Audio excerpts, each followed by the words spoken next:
Clairsentience is a feeling, your gut feeling. Oh my God, I felt it in my gut. I had butterflies. I had this, that, and the other. Clairsentience is very strong feeling, and it's not always a good thing.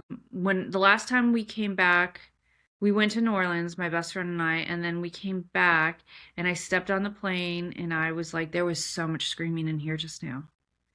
Like I felt it deep in my bones, all those screams. And then the flight attendant was like, yeah, the last flight was really choppy. And he was like, I was very scared. Okay. Very, very scared. And I was like, okay. And I couldn't get a sense of how bad the turbulence was going to be on the way back to Miami from New Orleans, but I had felt all the screams in there earlier.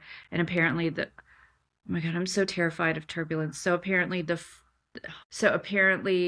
the plane dropped a couple of times, and I think I've told this story on here before, but the worst turbulence I felt is when I was going to Japan when I was like 32, and the connecting flight had been missed for more than half the plane. So we just had enough people to take off.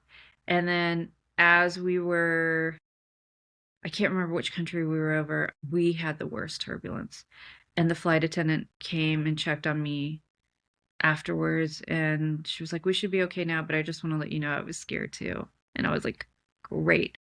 As I tutored a homeschooled kid, and the mom used to say, if the flight attendants are scared, that's when you need to be scared. But otherwise, it should be fine. I was like, okay. So that I felt the screams.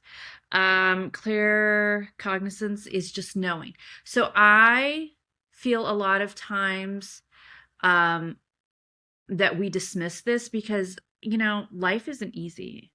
And sometimes the people that we really feel um, should be in our corner, or someone that we've felt very strongly about and super helpful with, that they should be on our team, they should be cheering for us. And when you get that sinking, just knowing that someone is not on your side, or knowing that someone's been talking shit about you, or knowing that someone doesn't feel the same as you do, it's a terrible feeling.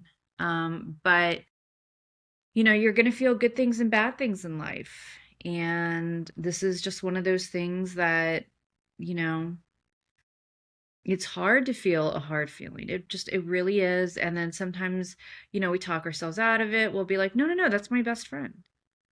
She wouldn't say that about me. Or no, we're friends. Like, we went through the pandemic together. There's no way, our dogs are friends or whatever. And it's sometimes these feelings are really hard to digest. um take a bath, a salt bath, really kind of sit with it, because as hard as it is for you to feel those feelings, it's going to be harder for you to be caught off guard. And I feel one of the worst things in the world is feeling blindsided. Like, that to me is just the worst feeling. And I actively work with everyone to know that I'm not going to blindside them, or they're not going to blindside me. I'm very, as far as I perceive myself, very even tempered. So, I'm not all of a sudden going to wake up one day and be like, you know what? Fuck this person. I mean, unless I've got a psychic hit. So,